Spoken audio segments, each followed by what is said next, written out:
15वीं सदी की यह कहानी किसी एक गांव में बहुत ज्ञानी पंडित रहा करता था। पंडित आजू बाजू के सारे ही गांव में बहुत प्रख्यात था। इसी वजह से धनवान भी पंडित का परिवार ज़्यादा बड़ा नहीं था। पंडित अपनी पत्नी के साथ अपने बहुत बड़े घर में अकेला रहता था, क्योंकि पंडित को कोई बेटा न था और एक बेटी थी जिसका विवाह पास के गांव में एक श्रीमंत लड़के से हो चुका था। पंडित ने शादी से पहले अपने होने वाले दामाद की अच्छी से जांच पड़ताल की थी और अपनी बेटी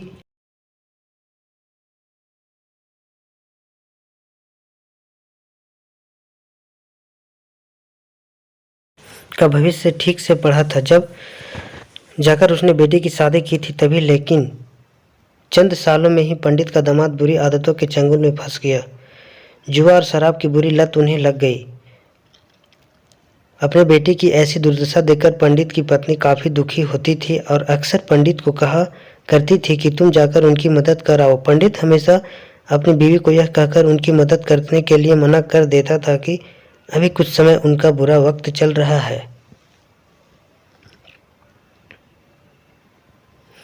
हम चाहे कितनी भी कोशिश कर लें, जो उनके नसीब में नहीं है वह उन्हें नहीं मिल पाएगा। पंडित की ऐसी बातों से उसी की पत्नी काफ़ी दुखी हो जाया करती थी और मन ही मन सोचती थी कि कैसा स्वार्थी पिता है, अपनी बेटी को इतने कष्टों में देखकर भी उसकी मदद करने के लिए मना करता है। भगवान ने जो इतना सारा धन धान्य दिया है उसका क्या करेंगे? हमें कोई और औलाद भी नहीं है तो न लेकर यही बेटी और है, और उसके लिए भी कुछ नहीं करेंगे तो किसके लिए करेंगे?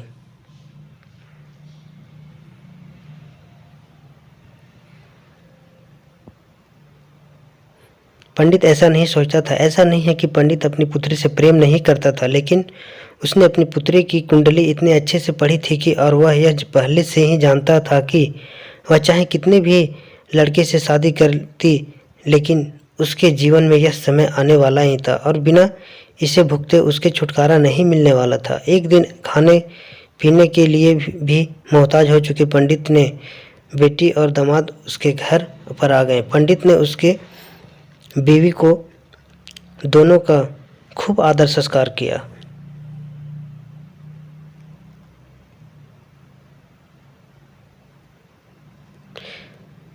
खूब अच्छा खाना खिलाया। बेटी और दामाद की पंडित से सहायता मांगने की हिम्मत न हुई, इसलिए वह बिना बोले ही वापस अपने घर को लौटने लगे। लेकिन माँ तो माँ होती है ना।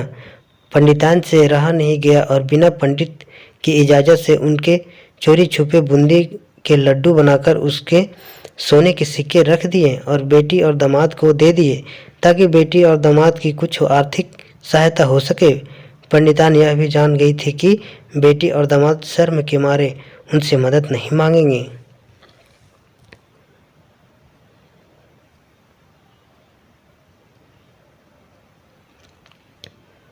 इसलिए उसने अपनी बेटी और दामाद को भी लड्डुओं में छिपे सिक्के के बारे में कुछ नहीं बताया था। जाहिर सी बात है कि जब वो लोग घर पर जाकर लड्डू खाएंगे तो उन्हें उसमें सोने के सिक्के मिल जाएंगे। इस तरह बिना उसके मांगे ही उनका मदद पहुंच जाएगी। सोचकर पंडितान मन ही मन अपने बेटी की मदद करने के लिए खुश होने लगी। पंडित के दामाद और बेटी उन दोनों का आशीर्वाद लेकर अपने घर की तरफ रवाना हो गए। उन दिनों गाड़ियां तो होती नहीं थी, घोड़ा गाड़ी या बैल होता था।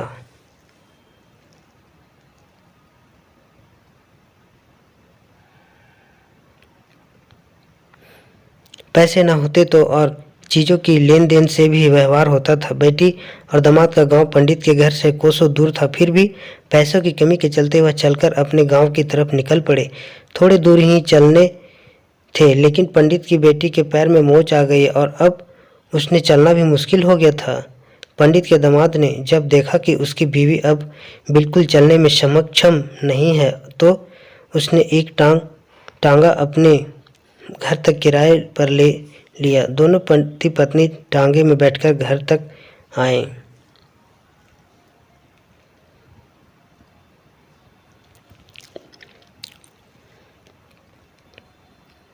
पहुंच गए, लेकिन टांगे वालों को देने के लिए उनके पास पैसे भी तो नहीं थे।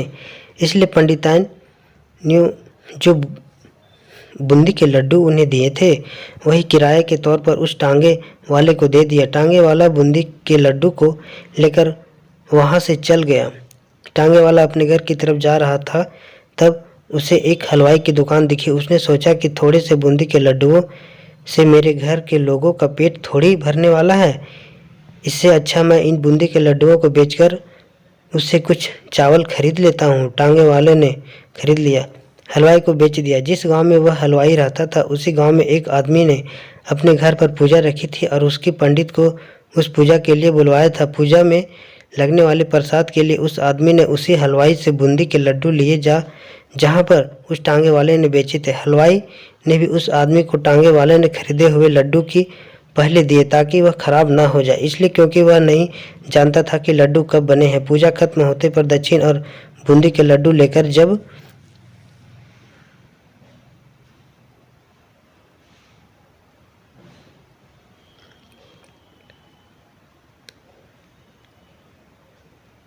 पंडित अपने घर आया और खाना खाने बैठा तो प्रसाद में लाए बूंदी के लड्डू खाते वक्त लड्डू से सोने का सिक्का निकला। इस घटना को देखकर पंडितान की आंखों से आंसू बहने लगे। पंडित ने जब पंडितान से उसके रोने का कारण पूछा तो पंडितान ने पंडित को सब कुछ बताया और पंडित से उनकी बातों का भरोसा न करने के लिए माफ़ी मांगी। पंडित ने पंडितान के आंसू पोंछे और कहा कि तुम्हारी तरह मैं भी हमारी बेटी को खुश प्रेम कर देखना चाहता हूँ, लेकिन अगर हम उसकी मदद करते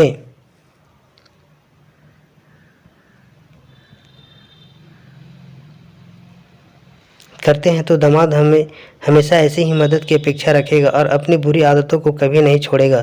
पंडितान भी अब पंडित की बातों से सहमत हो गई। 2-3 महीने बीत गए। पंडित के दामाद और बेटी फिर से एक बार उसके घर आए।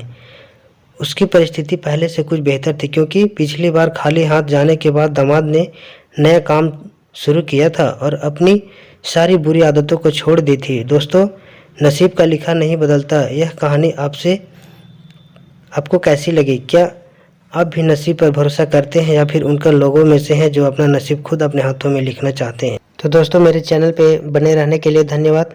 मिलते हैं नेक्स्ट वीडियो में।